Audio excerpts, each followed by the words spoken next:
그러니까 자연주의라는 건 뭐냐면은 기적이 생길 수 없다는 걸 자연주의라고 그래요. 예. 내지는 자연주의 반대가 이제 슈퍼내추럴리즘이거든요. 초자연주의. 이건 뭐냐면 기적이 있을 수 있다는 거죠. 근데 그 앞에 엔티가 붙으니까 엔타이 슈퍼내추럴리스틱 하니까 결국 자연주의에 대한 또 같은 말이 되는 거예요. 예. 그러니까 자연주의죠. 혹은 초자연주의를 거부하는 전제, 이런 것들이 배제될 때만 아래로부터의 기독론이 정당하게 구성돼요. 이게 무슨 얘기냐면 결국은 예수님은 기적을 행할 수 있다. 이게 초자연주의죠. 예수님이 기적을 행할 수 없다. 예수님이 부활할 수 없다. 이거는 부활할 수 없다고 말하면 이게 자연주의인데, 그것이 바로 뭐냐면 초자연주의, 거부주의죠. 자연주의를 좀 더 강조하게 말하면 초자연주의, 거부주의. 그래서 동호 반복적인 거예요. 근데 이거를 번역을 자연적이거나 초자연적인 존재들을 배제, 이거는 뭐 다 배제하면 뭐 남아요? 이렇게 번역하면 안 됩니다, 여러분. 여러분도 앞으로 공부하고 번역도 하고 그러셔야 되는데 아주 좀 생각을 많이 하셔야 될 것 같아요. 예. 자, 두 번째 전제는 이게 이제 판넨베르크죠. 역사는 단일하며 이중적이지 않다. 역사는 단일하다. 역사는 단일하다는 것이 바로 뭐냐면은 유니터리. 예. 역사는 사실로서의 역사와 그 의미로서의 역사로 나누면 안 된다는 거죠. 예수의 죽음, 부활을 포함하는 그의 삶, 가르침, 그리고 사역은 일반 역사와 구별되는 독자적인 역사의 유형의 일부가 아니다. 그러니까 뭐 의미로서의 역사는 게시크테나 어떤 구속사, 하일스 게시크테나 그게 뭐라고 이름을 짓던 간에 구속적이거나 성스러운 역사에 특별한 영향이 있는 것은 없다. 이걸 구분해 놓고 그건 모른다 이렇게 놓으면 의미가 없다는 거죠. 그래서 판넨베르크에 있어서 그리스도의 역사는 세계 역사의 나머지와 같이 맞물려 들어가는 하나이지 일반 역사와 구별되거나 떨어질 수 없는, 결국 보통의 역사에 대한 지식을 얻기 위해서 사용된 것과 다른 방식으로 그것을 접근해서 안 된다. 나폴레옹 전쟁사를 연구하는 거나 복음서를 연구하는 거나 역사적인 의미는 똑같다. 그렇게 결국은 이 판넨베르크는 이 복음서 또 신약성서를 역사적인 그 자료로 인정하는 겁니다. 대신 기적이 있을 수 있다, 부활이 있을 수 있다, 하나님이 사람이 될 수 있다, 이거를 다 전제하는. 그러니까 이게 역사 연구지만 남이 보면 이게 또 신앙주의적이잖아요. 전제가 그러니까 아무리 역사적으로 열심히 하려고 해도 이 게임이 안 되는 거예요. 또 왜냐면은 기적이 있다. 예수님이 기적을 행하셨다. 이걸 안 믿는 사람한테는 이거 역사적 자료가 될 수가 없는 거예요. 그러니까 그 영역이 있는 겁니다. 영역이. 예, 신앙의 영역, 또 교회의 캐리그마의 영역, 또 역사의 실체의 영역, 또 성령님의 영역, 또 인간이 이해하는 이런 영역이 있는 거예요. 이게 그러니까 이 판넨베르크가 아무리 열심히 해도 그 동일한 사료를 동일하게 받아들여도 결론이 다를 수가 있다는 거죠. 그러니까 사실 역사는요, 우리 교수님도 제가 역사 공부를 들으시더라고요. 역사는 객관성이 없다는 거예요. 그러니까 팩트로서의 역사는 없다. 오직 해석뿐이 이런 말을 해요. 그러니까 어떤 역사적 실체가 없다는 말이 아니에요. 그 역사적 실체는 분명히 있지만 그것을 이해하는 방식은 다 다르다는 거죠. 네. 자, 세 번째로 아래로부터 기독론이 우리에게 완전히 인간적인 예수를 줄 수 있음은 분명하다. 네. 그러니까 아래로부터 기독론을 하면 당연히 뭐 인간 예수는 분명히 드러나겠죠. 그러나 동시에 예수의 신성, 우리의 주님이신 예수님의 그 하나님이신 예수님이 인간적 연구를 통해서 나타날 수 있을까? 이것이 이제 이 판넨베르크의 목표죠. 그래서 하나님과 예수의 통일을 입증하려는 시도로서 아래로부터 기독론에 의해 가장 일반적으로 제시된 증거는 부활하기 이전의 선포와 행동에 통한 권위 주장이다. 그러니까 뭐냐면 부활 이후의 신성을 얘기하는 것은 이미 부활하셨기 때문에 그거는 이미 역사의 범주에서 벗어나는 거다. 그러니까 부활 이전의 복음서를 보고 거기에 어떤 예수님이 신성을 주장한 것을 이렇게 증거를 한번 찾아보자. 요게 이제 자유주의적이지 않으면서도 보수적인 사람들이 예수의 전개를 복음서에서 프리이스터, 부활절 이전의 예수에서 그 모습을 찾아보자라고 그렇게 했다는 것입니다. 그래서 아주 많은 신학자가 이 입장을 동의하면서 했는데, 그래서 예를 들자면 베르너 엘러트는 예수가 하나님의 유일한 아들임을 주장했다. 예수는 자신의 아버지 성부에 대해서 말할 때는 나의 아버지라고 하고, 제자들의 관점에서는 너희 아버지라고 하고, 그런데 예수님과 제자를 함께 섞어서 우리 아버지라고 말한 적은 없다. 이렇게 얘기를 했거든요. 근데 저는 성경 어디서 이렇게 얘기하는 걸 본 것 같아요. 히브리서에 갔나? 여러분들 아마 아시는 분들은 아실 거예요. 여기 히브리서 어디께인가 있는데 제가 찾다가 못 찾았어요. 이게 이런 것을 시험을 볼 때 여러분들 잘 찾아서 쓰시면 돼요. 히브리서 몇 장에 나오는 것 같아요. 예.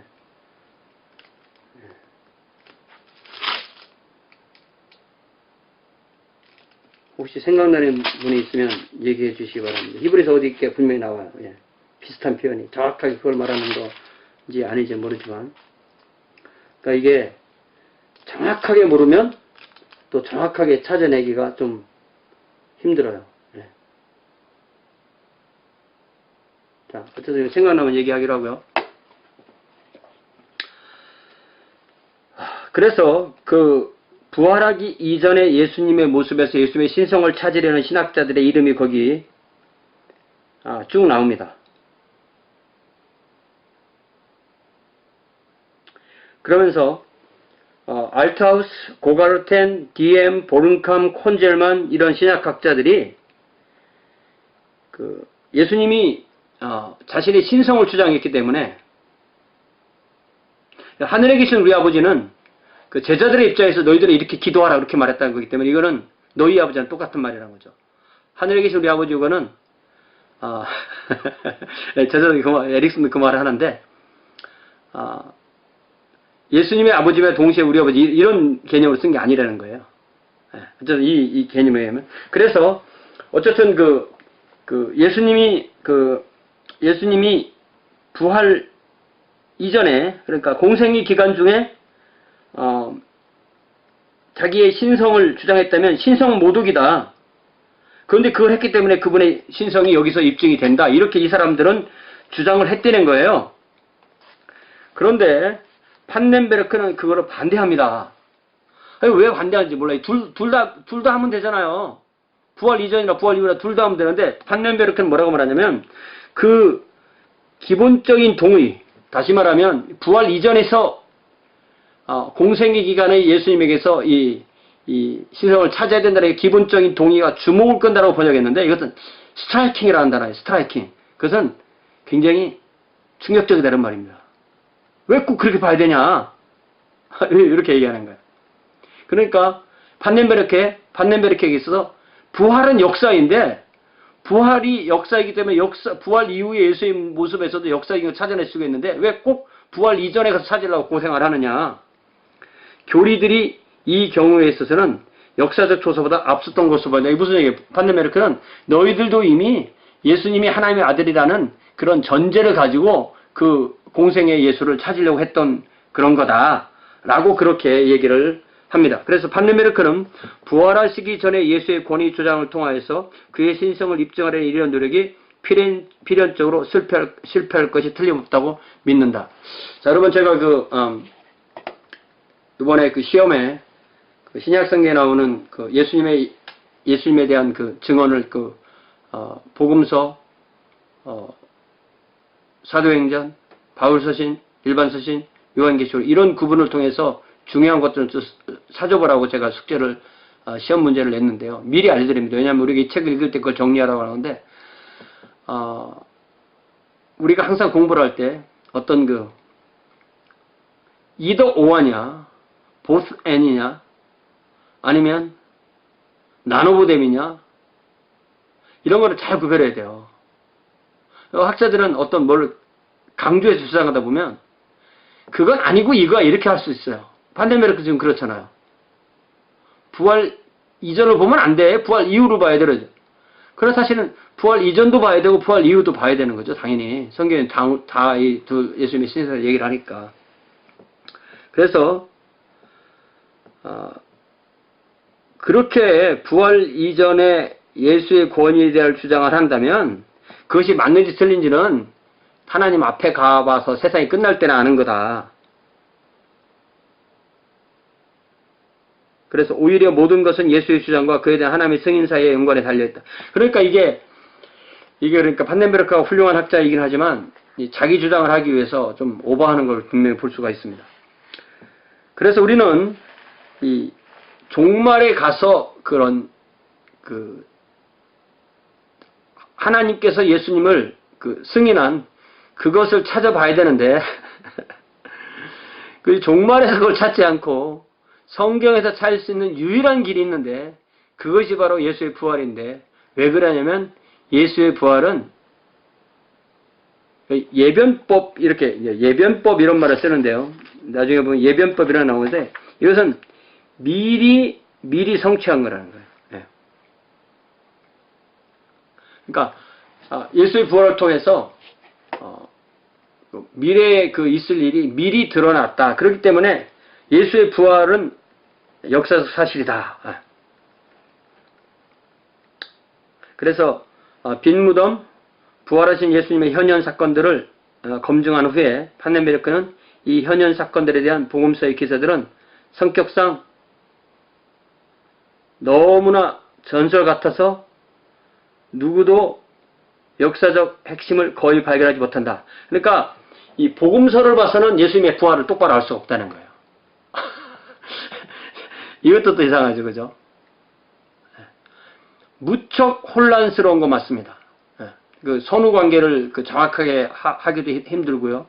복음서 4개를 다 대조해서 선후관계를 다 해놓은 그 사복음 대조사 같은 걸 보면은 이게 좀 혼란스럽다는 걸 알 수가 있어요. 왜냐하면 워낙 특별한 사건이기 때문에 혼란스럽죠. 전혀 아무도 부활을 기대하지 않았는데 아무도 부활을 기대하지 않았습니다. 오히려 예수님을 죽인 사람들만 제자들이 시체를 훔쳐가고 부활했다고 골치 아프니까 군병들을 데려다가 좀 지키게 하고 확실히 인봉을 하자 이 정도만 대비했던 거죠. 그런데 여인들이 예수님을 찾아갈 때 무덤이 굴려지고 그 안에는 다른 제자들이 와서 보니까 결국 그 무덤 안이 비어 있었다. 그 얘기는 이 여인들에게 그 무덤 문을 굴려준 것은 이미 예수님이 무덤 문이 닫혔을 때 나가셨다는 것을 보여주려고 했다는 거죠. 요한이 가보니까 머리를 쌌던 수건은 한쪽에 개 있고 그의 몸을 쌌던 곳에서는 마치 누에고치에서 번데기가 나방에서 빠져난 것처럼 이렇게 빈 것이 되어 있었다. 이런 내용이 나오죠. 그래서 저는 우리가 부활절 때마다 이 복음서를 통해서 설교하고 고린도전서 15장을 통해서 설교를 하지만 왜 이걸 이렇게 판넨베르크는 거부를 하는지 그것도 좀 이상한 거죠. 그래서 그는 오히려 고린도전서 15장 1절부터 11절에 있는 바울의 최종 변론의 주의를 돌리고 이와 같은 결론을 내린다. 그러므로 예수의 부활은 다음의 의미에서 역사적 사건이라 불릴 수 있다라고 하고요. 그 뒤에 이 번역이 조금 문제가 있어요. 그래서 제가 이 번역서 대조서에 써준 거를 일단은 제가 한번 읽어볼 테니까 잘 보세요.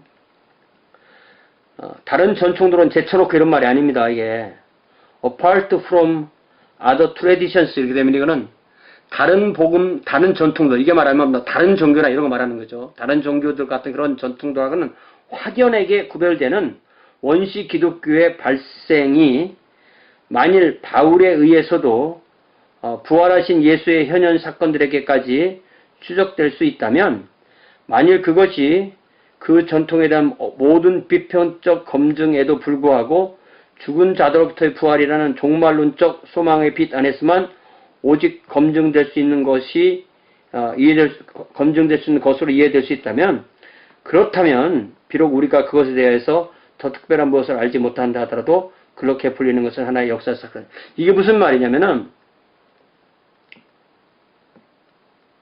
이게 이제 원시 기독교의 탄생이 결국 가장 핵심이잖아요. 이것이 어떻게 탄생했느냐? 이 원시 기독교의 탄생의 핵심은 바로 예수님의 부활과 부활 이후에 나타난 현현 사건에 있다는 것이죠. 그리고 그것을 보고 사람들이 이 부활이 가능하다, 부활이 있다, 우리는 부활의 증언이다, 예수가 부활했으면 나도 부활한다, 세상에 종말이 왔다, 곧 종말 올 거다, 이런 것을 통해서만 기독교의 출발을 입증할 수가 있는 것이다. 이런 말입니다. 그런데 이 부분이 제가 아까 카톡에 혹시 이 부분에 대해서 여러분이 좀 번역을 잘 할 수 있으면 이거 좀 찾아달라고 제가 이렇게 얘기를 했거든요. 한번 요거는 번역이 좀 더 좀 다듬어지면 다시 한번 보도록 그렇게 하겠습니다.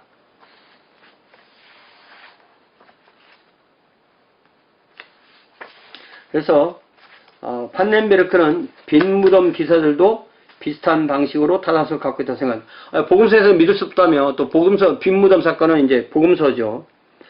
이 전통과 주님의 현현 사건들의 전통이 서로 독립적으로 존재하게 되었다면 그들이 상호적으로 서로를 완성시킴으로써 위에서 설명했던 의미에서 그것들은 예수의 부활의 실제성의 언급을 역사적으로 매우 믿을 만한 것으로 보이게 한다. 빈 무덤, 또 부활하신 예수님의 현현, 두 개가 부활 사건이잖아요. 그것을 이렇게 잘 조합해보면 예수님의 부활이 실제 있었던 일이고 역사적으로 믿을 만한 것이다. 그리고 역사적으로 그렇지 않다는 것이 입증되지 않는 한 예수님의 부활한 것은 히스토리컬리 정확한 거다. 자, 일단 이 판넨베르크의 말을 제가 왜 동의를 하냐면요. 예수님의 부활이 실제로 없었다면 초대 원시 기독교 프리모티브 크리스천이라는 것은 탄생할 수가 없었죠. 우리가 복음서를 잘 읽어보면요, 봐요. 예수님께서 체포될 때 이제 제자들이 다운하기 시작합니다. 다도만과 요한만, 베드로는 부인했고 요한은 쫓아갔죠. 예수님께 십자가에 못 박히실 때 그래도 요한은 거기 있었어요. 제자들은 다 가서 숨어버렸죠. 그래서 장사되셨던 그 기간에 제자들은 가장 깊은 나락에 있었던 것 같아요. 아마 다들 침묵 속에 있었고 여자들만 예수님의 몸에 발라드릴 향유를 준비해서 안식구 첫날인 일요일 새벽에 예수님께 가려고 몸에 시신에 향유를 발라드리려고 아무도 부활을 생각하지 않고, 그러니까 다 바닥에 있었는데 그래도 이 여인들은 예수님에 대한 정이라든지 사랑을 가지고 그렇게 했죠. 그런데 가서 빈 무덤을 먼저 발견하고 혼란 가운데 와서 남자 제자들한테 이야기하고 남자 제자들은 가서 빈 무덤만 발견하고 왔고 그 틈에 막달라 마리아는 처음으로 예수님을 만나게 되었고 그 다음에 제자들이 밤에 모였을 때 예수님이 나타나셨고 그렇게 예수님께서 나타나는 일이 40일 동안 계속 있었고 처음에는 갈릴리의 그 산에서 만나자 그들을 처음에 가르치셨던 갈릴리의 그 산, 어떤 산에 비하면 갈릴리는 그 산, 산상수를 말씀하셨던 그 산인지 그 변화산인지 거기서 만나서 다시 그들에게 너희는 가서 모든 족속으로 제자서 마오저들과 성령 여러분 침례를 주라고 한 그 말씀을 하셨는데도 베드로는 또 혼란스러워서 나는 물고기 잡으러 가노라 하고 요한복음 21장에 그 사건이 있었을 때 예수님은 이게 순서가 어떻게 있어 뭔지 모르지만 예수님은 다시 베드로를 찾아서 그들을 격려해 주셔서 부활한 이후에 여자 제자들에게 부활한 이후에 내가 너희를 갈릴리에서 만나자라고 전해달라고 했던 그분께서 이제 그들을 전체를 데리고 예루살렘으로 올라오셔서 감람산에서 승천하시면서 너희는 예루살렘을 떠나지 마라. 그러면 하늘에서 아버지의 약속하신 그분이 올 거다. 라고 할 때 그들이 예수님 만나서 부활하시면서 출렁출렁 좀 올라가다가 열흘 동안 예수님이 승천하실 때 예루살렘을 한 명도 떠나지 않고 12사들 중심으로 120명이 마가의 다락방에서 열심히 기도하면서 성령님을 기다렸고 옛날 개혁 표현은 전혀 기도에 힘썼다고 그랬죠.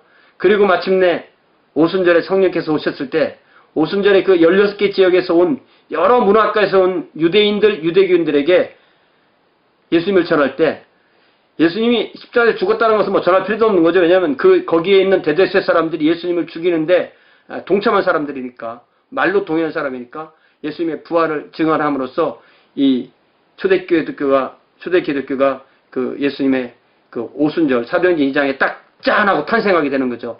그래서 이 탄생을 세속 역사가들이어서 설명할 수 없다고요. 그러면 이 역사를 우리가 포기할 거냐? 그게 아니죠. 판넨베르크처럼 그것을 입증하려고 노력을 해야죠. 당연히. 다만 그래도 나는 못 믿겠다 할 수 없는 거죠. 그러나 성경에 있는 대로 역사를 재현해서 그것을 믿게 해주는 것, 이것이 바로 신학자들의 의미라고 그렇게 할 수가 있습니다. 그런데 여기 또 번역 문장이 좀 이상하게 나오죠. 여기 253페이지에 맨 밑에 문단에 보면 사건 그 자체가 부활의 전부라면 우리는 이성이 없는 사실들만을 가질 것이다. 이게 뭔 말이래요? 영어로 어떻게 되냐면 If the event itself were all is to the resurrection. 이게 무슨 말인지 잘 모르겠는데 만일 사건 그 자체의 전부가 부활만이라면 we would have nothing but brute facts. 이 brute facts라는 것은 어떤 그 의미를 해석하지 않은 어떤 원초적 사실을 부르는 말이래요. 그래서 이게 좀 번역이 이성이 없는 사실 요거는 좀 아닌 것 같아요. 사실 그러니까 원초적 사실 이렇게 번역해야 될 것 같아요. 예. 자, 그것들의 의미나 해석은 토론에 쉽게 제고되는 하나의 열려진 질문일 것이다. 이것도 좀 문맥이 잘 안 되죠. 즉 아마도 그것은 단순히 신앙의 문제일 것이다. 역사가 아니라면 뭐 신앙의 문제라는 그런 뜻이죠.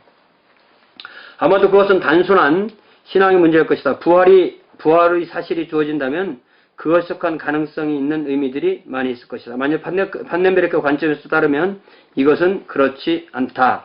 전통들과 문화적 기대들의 역사 안에서 그것의 자리가 주어졌을 때 부활은 그에 관하여 하나의 분명한 의미를 가지고 있다.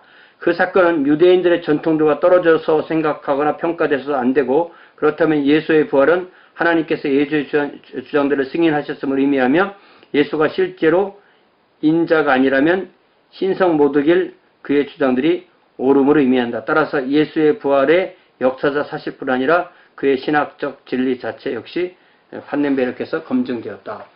자, 여기 다시 결국 뭐냐면은 부활을 먼저 우선적으로 보고 그것도 복음서의 부활이 아니라 고린도서 15장의 부활을 먼저 보고 복음서의 부활이 입증되고 그걸 또 해서 공생애의 예수님의 신성 주장이 입증된 그 방법으로 와야 되는 것이 된다고 생각하는 것이 판넨베르크의 생각이라는 거죠. 저는 뭐 그렇게 보는 것보다는 이 복음서 4권의 예수님의 그 순환기, 체포와 그러니까 예루살렘에 자의적으로 올라가심, 그리고 체포, 그리고 순환, 뭐 재판, 그리고 십자가의 처형, 장사, 부활, 40일간 계심, 열흘간 기도함, 그리고 성령 강림. 이것을 성경에 있는 대로 그대로 그거를 역사로 받아들일 때에만 기독교의 실체, 그 기독교의 탄생의 실체가 드러난다고 저는 그렇게 생각합니다. 자, 지금까지 얘기한 것을 판넨베르크는 그러니까 위로부터 기독론과 아래로부터 기독론을 평가하는 이야기를 합니다. 참 제가 교과서를 거의 읽다시피 하면서 하다 보니까 한 챕터를 2시간 정도 하게 되는 것 같아요.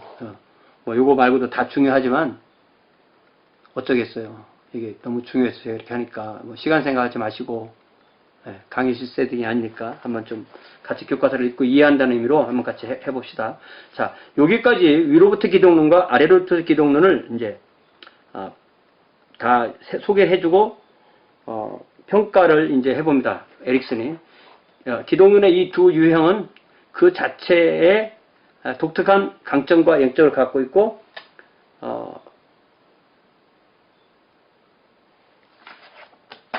뭘 의미하는 These two types of Christology have their own distinctive strengths and weaknesses, which by now have been rather well identified. 이것은 동일시됐다는 게 아니라 그것들은 이제 잘 드러났다라는 거죠. 네. 동일시됐다고 번역하면 안 됩니다. 아이덴티파이드는 그런 의미가 아닌 것 같아요. 예. 자, 몇몇 경우에 한쪽 입장의 진술은 다른 쪽 접근의 비판을 구성했다. 그러니까 서로 보는 관점이 다르다는 거죠. 자, 먼저 위로부터 기독론은 성유실의 참된 목표와 가치는 예수를 믿었던 사람들에 대하여 그의 생애가 미치는 영향이었음을 인식하는 강점을 갖는다. 그러니까 예수님이 예수를 믿는 사람들에게 이 가치를 갖는 것이다.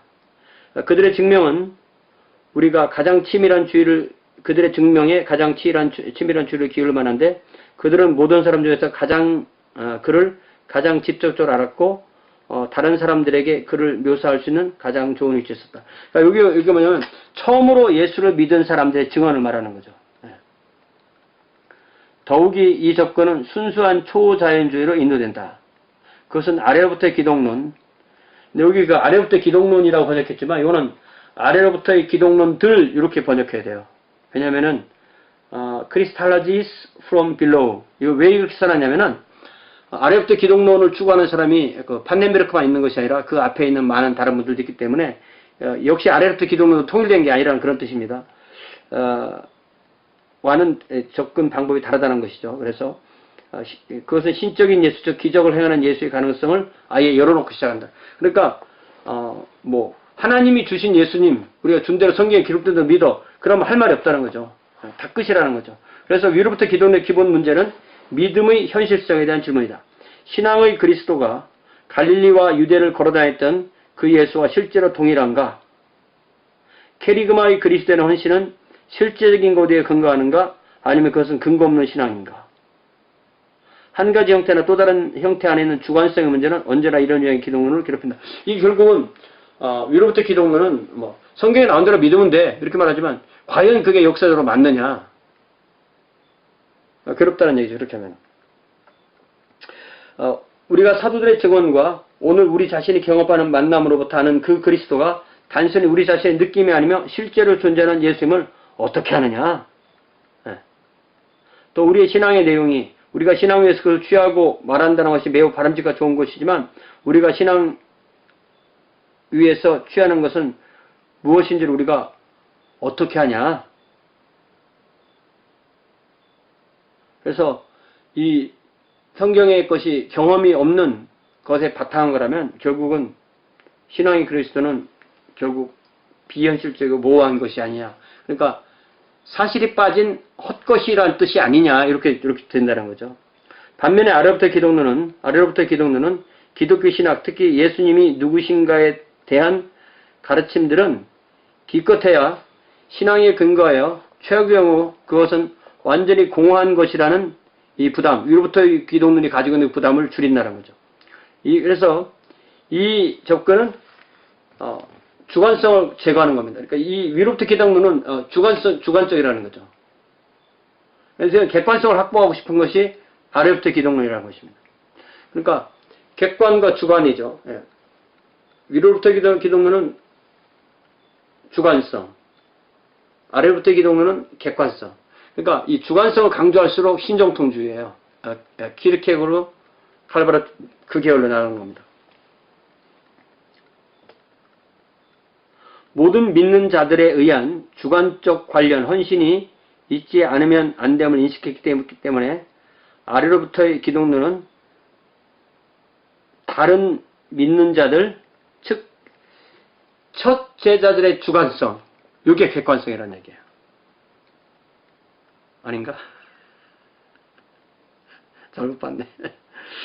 그걸 또 마지막에 이게 그 한국말은 끝까지 봐야 된다고. 예.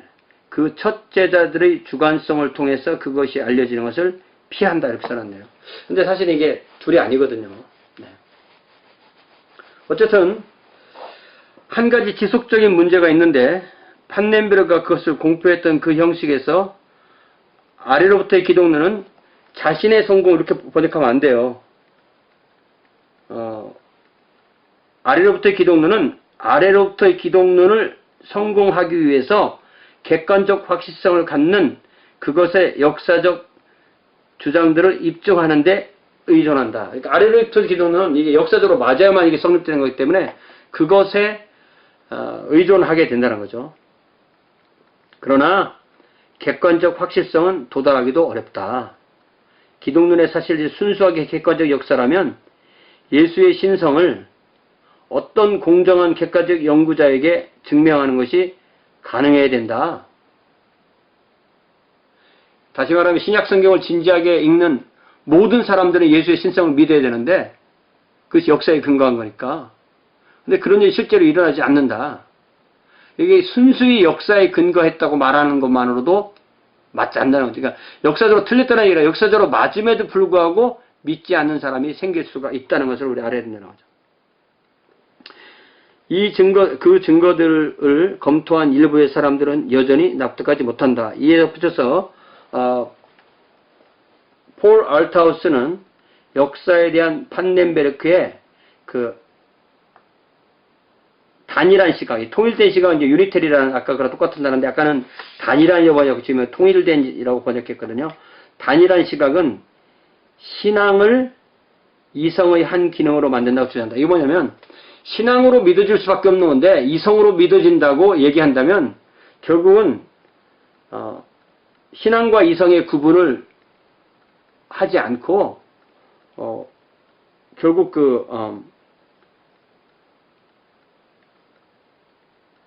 똑똑하면 믿는다는 뜻이죠. 신앙이 이성의 산물이라는 거는.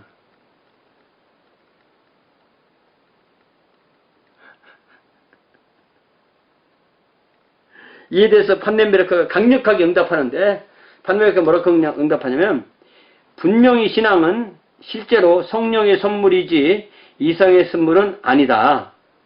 그렇지만 역사적 계시의 지식은 비록 심리적으로 우선하는 것은 아니지만 논리적으로 신앙이 우선한다. 야, 그러니까 이 판넨베르크가 바보가 아니니까 분명히 핵심적인 진술을 하는 거죠. 그러니까 한 사람이 그리스도인이 되는 것은 분명히 성령님이 하시는 것이지만 그렇다고 해서 어떤 논리적으로 역사적 사실이 없이 신앙만 갖는다고 말하는 것은 말이 되지 않는다. 이거죠. 심리학적이라는 것은 어떤 감성적인 것을 표현하는 것 같아요. 그죠? 그 본질적 구조상 이성은 하나님의 계시를 파악하고 그것의 진리를 인식하는 데 이성의 기능이고 그러나 인간의 이성은 비자연적 상태에 떨어져 버렸고 unnatural 그래서 회복될 필요가 있고 이 회복은 초자연적이 되는 것이 아니라 캐리그마와 성령의 도우심을 통해서 자연적으로 된다.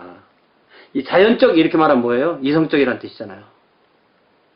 그러니까 판넨베르크는 성령님의 도우심 또 인간의 이성이 자연적으로 회복되어지는데 회복되어지려면 성경의 증언을 믿고 성령의 도우심을 알고 자기가 주장한 역사로서의 부활에 대한 얘기를 하면은 인간이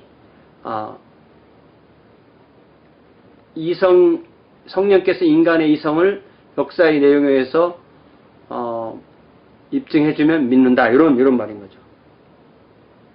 이것이 이제 판넨베르크의 주장이라는 거예요. 그러나 에릭슨이 볼 때 이런 구별 굳이 할 필요 없다는 거죠.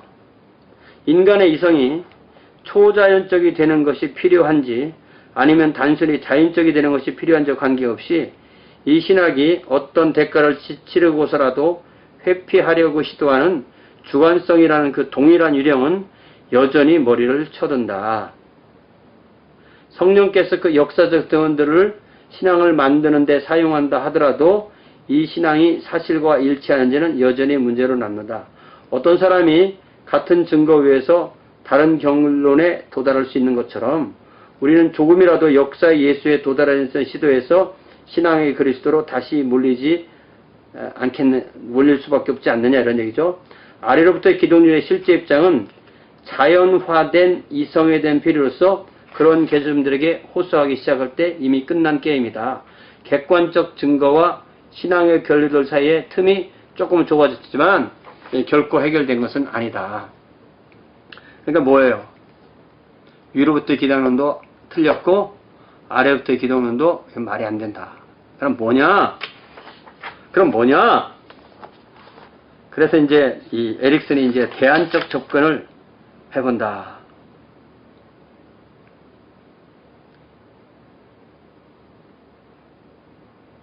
위로부터의 기독론, 아래로부터의 기독론, 이에 대한 평가, 또 판넨베르크의 이 에릭슨의 평가, 그리고 여러분의 결론. 이게 시험 문제 1이에요, 1. 시험 문제를 미리 또 이 강의에 먼저 들어온 사람한테 먼저 알려주네, 제가. 그러니까 제가 지금 1시간 반 동안 열심히 설명해서 여기까지 밖에 못 왔는데, 그럼에도 제가 이 이야기를 계속 하는 이유는 이게 우리한테 핵심적인 얘기니까 이런 얘기를 해주는 거죠.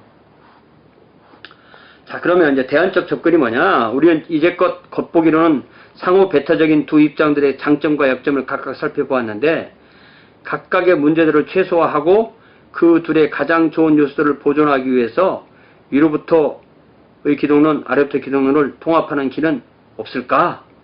캐리그마의 그리스도와 역사적인 예수, 신앙과 이성, 이런 것들을 함께 묶일 수는 있는가?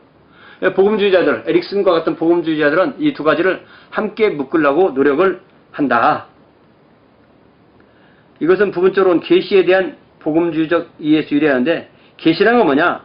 역사적인 사건들, 그에 대한 해석이 다 있다. 그러니까 실제로 예수님이라는 사건이 있었고, 예수님의 생애, 예수님의 부활, 예수님의 십자가, 예수님의 장사, 예수님의 부활, 성령의 강림, 이런 실제로 사건이 있었고, 그에 대한 해석까지 나온 것이 성경이니까 이 두 가지를 다 포함해야 된다. 당연히 같은 거죠. 네. 그래서 이것들은 하나님이 자신을 나타내는 보충적이며 조화로운 두 수단이다. 역사와 해석. 네. 그러므로 둘 다 그분에 대한 지식의 원천이고, 우리는 여기서 그 쟁점을 밝혀준 개념적 분석과 모델을 제안해 보겠다. 에릭슨이 해주겠다는 거죠. 역사의 예수는 이성을 통해서 도달하며, 캐리그마의 그리스도는 신앙에서 파악되기 때문에 우리는 외관상 신앙과 이성이라는 고전적인 이분법을 다루고 있다. 전통적 형식에서는 철학적 이성과 신앙이 연관된 반면에 여기서 연관되고 있는 것은 역사적 신앙과 신앙이다. 두 경우의 의무는 신앙을 위한 근거로서의 유용성과 가치이다. 철학의 영역에서는 신앙과 이성의 상대적 역할에 대한 세 가지 기본적 입장들이 있다. 역사적 영역에서도 비슷한 세 가지 입장이 있다. 자, 그 세 가지 입장을 지금 설명을 하는데요. 여기 좀 참 어렵죠, 그죠? 제가 읽으면서 지금 무슨 말을 하나. 제가 이게 다 설명을 못 하는 거죠. 이거 다 설명 얼마나 좋겠어요. 그런데 열심히 준비한다고 준비했는데도 이렇게 좀 설명이 안 되는 부분이 있어요. 자. 위로부터 기독론은 기본적으로 신앙적이다. 이게 그 피데이즘이라는 거는, 피데이스트라는 것은 신앙적이다 이렇게 번역하면 안 돼요. 신앙주의입니다. 신앙주의적. 신앙주의라는 것은 절대 진리에 도달하는 방편으로 객관적인 이상은 불필요하거나 그거로는 불가능하고, 오직 주관적인 감성으로서의 믿음으로만 신앙주의, 절대적 진리에 도달할 수 있다. 이게 뭡니까? 신앙주의. 히브리서 11장 6절이잖아요. 히브리서 11장 6절. 믿음이 없이는 기쁘시게 못하나니 하나님께 나아가는 자는 반드시 그가 계신 것과 그가 자기를 찾는 자들에게 상 주시는 이심을 믿어야 할지니라. 이게 제가 고등학교 때 수련회 가서 밥 얻어 먹으려고, 물론 뭐 그런 건 아니지만, 외운 성경기전에, 이 고등학교 때 외운 성경기전은 안 잊어먹겠어요. 이게 신기하게도. 그러니까 하나님이 계신 걸 먼저 나한테 납득시켜줘. 그럼 믿을게, 이게 아니라는 거죠. 하나님께 나아간 자는 그것을 먼저 믿는다는 거예요. 히브리서 11장에 시작할 때가 그 유명한 선언이 뭡니까? 믿음은 바라는 것들의 실상이고 보이지 않는 것들의 증거니 선진들로 이로써 증거를 얻었느니라. 3절을 보니까 믿음으로 모든 세계가 하나님의 말씀으로 지어진 것을 우리가 안다. 창세기 1장에 하나님이 세상을 지었다는 것을 우리가 어떻게 아느냐? 하나님이 지었으니까 그 사실 때문에 우리가 알지, 이게 아니라는 거죠. 창세기 1장을 그렇게 믿었으니까 우리가 그런 줄 아는 거지. 그러니까 이걸 신앙주의라고 표현할 수 있는 거예요. 증명이 가능하지 않다는 겁니다. 그래서 위로부터 기도는 기본적으로 신앙주의적이다. 특별히 브룬노와 다른 실존주의 신학자들에서 서술된 형식에서 그것은 키르케고르의 사상에 크게 의존하는데 이 입장에 따르면 예수의 신성에 대한 우리의 지식은 그의 지상세계관에 역사적으로 있음직한 어떤 사실에 근거하지 않고 캐리그마에 선포된 것으로 사도들의 신앙에 근거한 신앙이다. 이게 맹점이 있는 거죠. 제가 분명히 얘기했지만 사도들은 그런 신앙 어디서 가졌는데 역사적인 그 예수의 사건이 없다면 어떻게 가졌는데.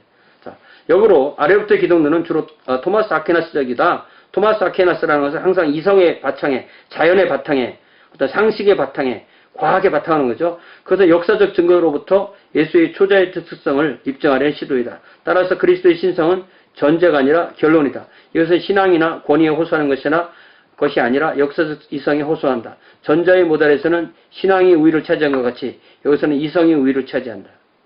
또 다른 모델이 있는데 그것은 아우구스티누스적이다.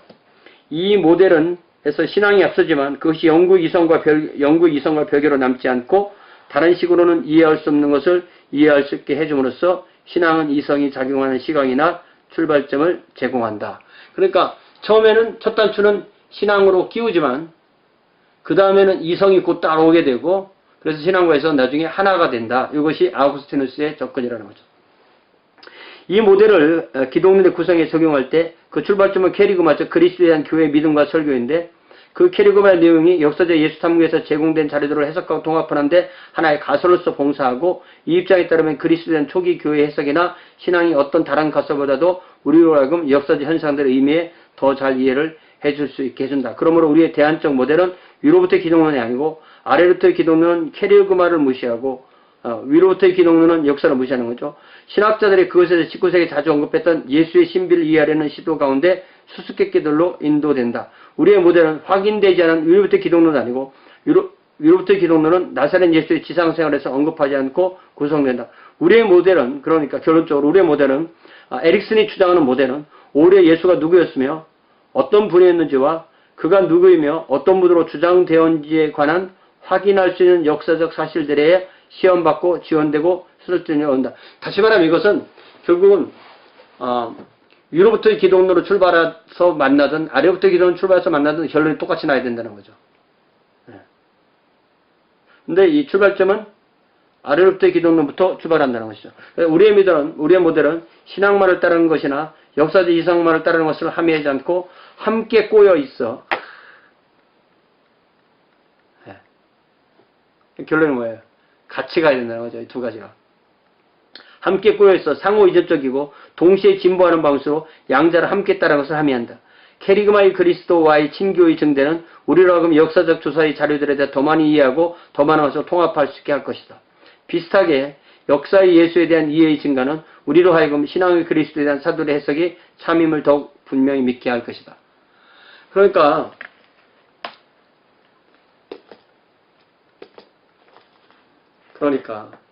저와 여러분이 예수를 어떻게 믿었나 돌아보면 알 수 있는 거죠. 저와 여러분이 예수님을 처음 믿을 때 어떻게 믿었는지 기억들 하세요? 특별히 불신자일 때. 제가 태어나서 10년 동안 세상에서 방황할 때, 아무것도 모르고 방황할 때, 복음을 처음 들었을 때 결국 뭘 듣고 믿은 거예요? 십자가의 구속의 사랑과 부활을 갖고 믿은 거죠. 그러면 맨 처음에는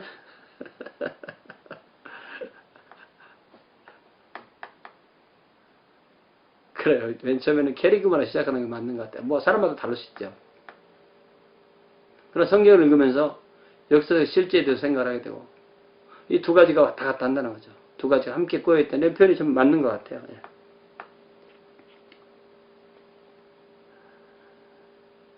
이게 이렇게 이 둘 다가 합해져 있다는 것은 성경을 보면 된다는 거예요. 성경이 그렇다는 겁니다. 에릭슨은. 그래서 여기 보면 예수의 말씀과 행동을 매우 잘하는 사람들의 일부는 그 때문에 그에 대한 올바른 지식에 도달하지 못하게 했는데 이게 뭐냐면은 여기 그 때문에가 데어바이란 말이거든요. 이거는 그러하기 때문에 이런 말입니다. 예수의 말씀과 행동을 매우 잘 아는 사람들 중 일부는 바로 그것 때문에 그에 대한 올바른 지식에 도달하지 못했다. 그러니까 이게 그 때문에 이러니까 마치 그가 예수처럼 그렇게 의미가 되잖아요. 그런 의미가 아닙니다. 자기가 잘 알고 있기 때문에 오히려 예수를 못 믿었다 이런 표현이에요. 그래서 우리가 내가 복음서 시대에 있었으면 정말 예수 잘 믿었을 때 이렇게 생각하지만 정말 잘 보고 있던 사람들인 바리새인과 서기관들도 예수를 안 믿었다는 거죠. 예를 들어 바리새인들은 성령의 능력으로 예수님이 기적을 행할 때 그것을 예수님을 눈앞에 봤지만 바알세불 귀신의 왕의 이름으로 귀신을 쫓아낸다. 했다가 예수님한테 좀 그냥 구제라고 엄청 받았죠. 여하튼 그들은 사실들에 대한 지식을 가졌음에도 불구하고 올바른 결론을 끌어내는 데는 실패했다.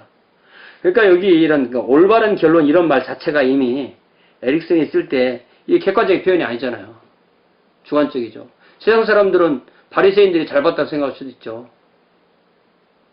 그러니까 우리가 어떤 우리 학문이라는 것이 과학이 아니기 때문에 사이언스가 아니기 때문에 이 주관성이라는 것을 벗어날 수가 없어요. 이 구조가.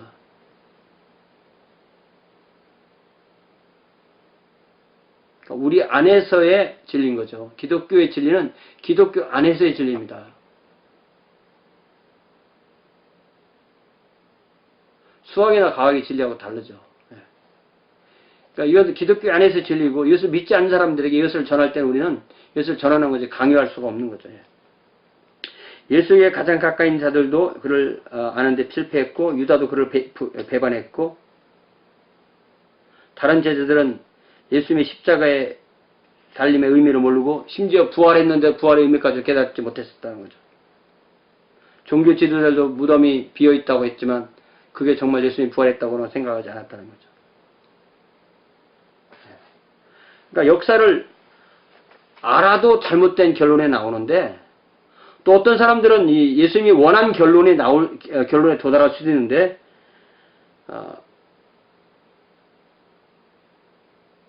예수님이 원한 결론에 도달할 때는 어떤 자연이나 이성으로는 안 된다는 거예요. 그 예로 이제 마태복음 16장에 베드로의 예를 드는 거죠. 더 긍정적인 점으로 어떤 이가 예수에 대한 올바른 이해에 도달할 때 그것은 자연적 이해 이상의 것에 근거한다는 지적이 성경에는 있다는 거죠. 그게 뭐냐면 예를 들자면 예수님께서 가이사랴 빌립보 지방에 이르러서 제자들에게 사람들이 나를 누구라 하느냐. 그럴 때 예수님은 요한이요, 엘리야요, 예레미야요, 선지자 중에 한 명이요 이렇게 말한다고 할 때 베드로에게 물어보시기를 너희는 그러면 여러분 제자들 너희들은 나를 누구라 부르냐 할 때 베드로가 수 이렇게 헬라어로 수죠 유는 이 존칭을 안 하면 너는이 되는 거죠. 영어식 표현하면 당신은 그리스도시요 살아계신 하나님의 아들이시다. 그러니까 한국어에는 그 2인칭 존칭이 없어요. 그래서 이게 2인칭으로 예수님이나 하나님에 대한 그 문장이 나오면 거기다 다 우리가 대명사를 집어넣고 번역합니다. 그래서 이 구절을 예수님에 대한 그 베드로의 세 가지 고백, 1. 예수는 주다, 2. 예수는 그리스도와, 예수는 살아계신 하나님의 아들이다. 이렇게 하면 안 되는 거예요. 이게 한국어의 특징을 알아야 됩니다. 영어로만 봐도 당신 것은 you로 되어 있죠. 그래서 베드로가 당신은 그러니까 우리가 예수님한테 당신 그렇게 부르면 싸가지가 없는 거예요. 당신은 2인칭 평칭입니다. 그래서 한국어에는 2인칭 급존칭이 없어요. 부를 말이 없기 때문에 주는 이렇게 말을 집어넣은 겁니다.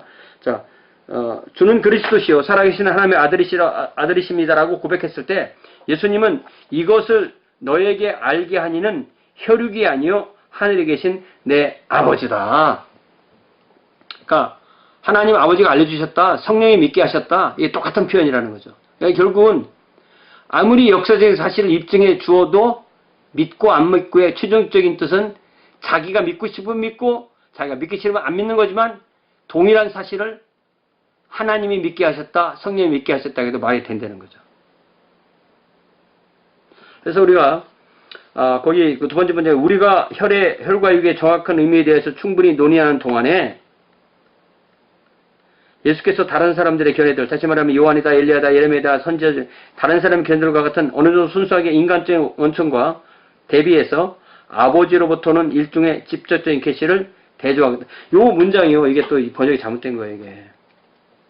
우리가 혈과 육의, 육과 혈의 정확한 의미에 대하여 장황히 논쟁할 수도 있겠지만, 이게 while we might debate at length over the exact meaning of flesh and blood. 네. 플래시와 블러드의 의미의 정확한 의미를 알기 위해서 아주 오랫동안 논쟁을 할 수도 있겠지만, 그러니까 무슨 얘기예요? 자기가 논쟁하고 싶지 않다는 얘기입니다. 혈과 육 누구냐? 혈과 육이 알려준 게 아니라, 네.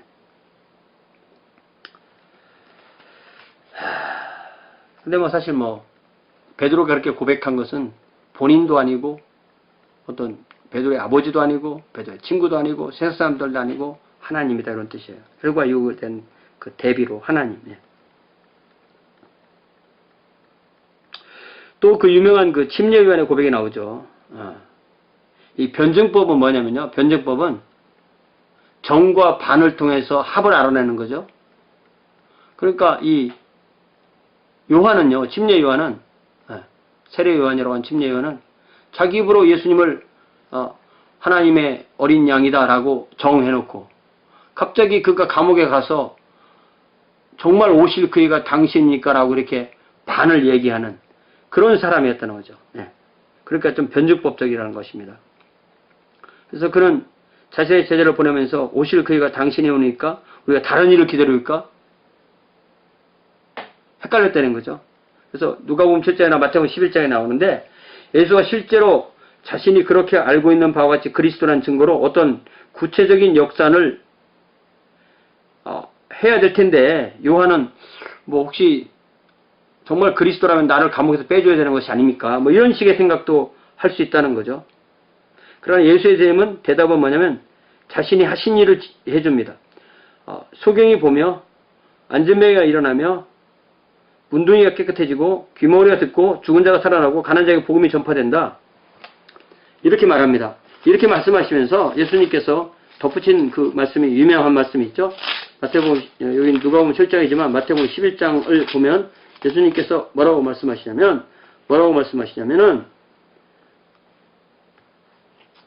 6절에 요 말 뒤에 누구든지 나로 말미암아 실족하지 아니하는 자가 복된다. 예수님으로 말미암아 실족하는 사람이 있고 실족하지 않는 사람도 있는데 실족하는 사람의 예가 요한이 될 수도 있다. 침례 요한이 될 수도 있다. 그런 뜻이죠. 네. 그래서 이 역사적인 예수와 신앙의 그리스도와의 관계에 대한 이 에릭슨의 결론은 역사적 예수는 신앙의 그리스도에 대한 확증이다. 이렇게 결론을 내립니다. 야, 이게 좀 허무하죠. 여기 와서 결국 이 말 하려고 여기까지 왔나 하는 거죠. The historical Jesus was the confirmation of the Christ of faith. 역사적인 예수는 신앙의 그리스도를 입증하는 것이다. 이런 뜻이죠. 그래서 이 모델에서 다음의 두 요소들이 엮여있다. 이거를 이제 다시 요약합니다.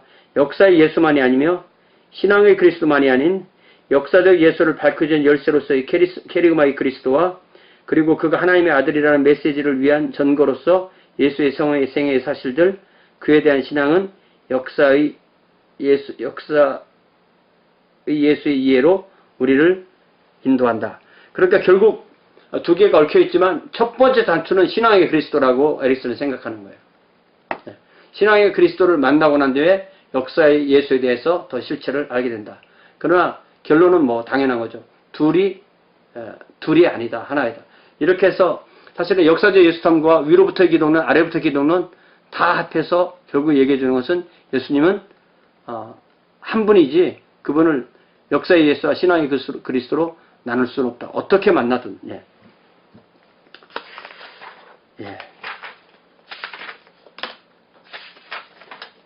일단 오늘은 좀 제가 이상하게 피곤하네요. 그래서 지금 2시간밖에 안 했는데 1장만 하고 쉬었다가 내일 저녁에 또 해야 되겠어요. 1장이라도 마칩시다. 1장은 뭐 우리가 그 비디오가 1시간에 하나씩 끊어지거든요. 그래서 오늘 한 2시간 한 몇십 분 이렇게 나갈 건데 일단 1장은 이제 끝냈으면 좋겠어요. 자, 그리스도의 인격과 사역, 이게 이제 제가 아까 말했듯이 그리스도의 인격은 the person of Christ, 사역은 the work of Christ인데, 그래서 결국 인격을 정확하게 말하면 그 정체, 그리스도는 누구신가, 그리고 그분은 무엇을 하셨나, 요겁니다. 그래서 그 예수님을 탐구하는 그 주된 두 번째 방법론적 질문이 예수님 누구신가, 예수님 무엇을 하셨냐에 대한 연구 사이에 관계에 속해 있고, 그 서로 분리되어 있나? 아니면 논리적으로 무엇이 먼저인가? 예수님의 누구신가? 근데 이게 좀 번역이 또 잘못됐어요, 이게.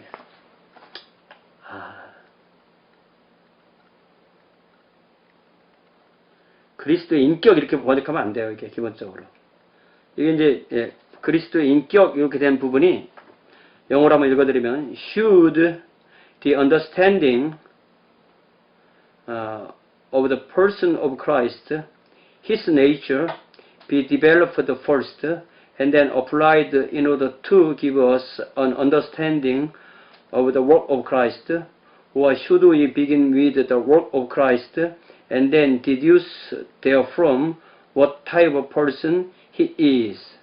이걸 어떻게 번역해야 되냐면 예수 그리스도의 정체, 본질이라보다 정체, 그리스도의 정체, 즉 그의 본성에 대한 이해가 먼저 전개되고 그 다음에 그것이 그리스도의 사역에 대한 이해를 우리에게 주기 위하여 적용돼야 되는가. 그러니까 예수님은 누구신가를 먼저 연구를 해야 되냐, 아니면 우리는 그리스도의 사역으로 시작해서 그 다음에 거기서부터 그가 어떤 유형의 정체를 가지고 있는 분인지를 연역해내야 되는가. 그래서 이제 정체는 예수님의 양성, 신성과 인성, 요 주로 말하는 거고요. 그 사역은 예수님의 그 가르치심, 또 예수님의 기적, 특별히 예수님의 그 순환, 십자가, 장사, 부활, 승천, 요런 사역을 말하는 것입니다. 교회 역사의 초기에 그 둘은 아주 가까운 연결로 서로를 소유하고 있었다. 이런 게 참 영어 표현이니까, 그죠? 그런 접근, 그러나 중세기가 바뀌어서 스콜라 철학은 예수님은 누구신가라는, 예수님은 신성을 가지시거나 인성을 가지고 있나, 그 둘이 어떻게 통일됐는가를 그리스도의 사역으로부터 분리시켰기 때문에 그 결과로 기독론은 더 이상 대부분의 신자들과 관련이 없었다가 아니라 관련이 없어져 버렸다, 이런 말이에요. As a result, Christology was no longer relevant to most believers. 그 결과로 기독론은 더 이상의 대부분의 믿는 자들과 관련이 없었다, 이렇게 되는 표현보다는. 그래서 예수님이 가지고 있는 의지가 하나님의 의지와 사람의 의지가 합해진 한 의지인지, 아니면 하나님의 의지도 가지고 인간의 의지도 가진 두 의지인지, 그런 질문.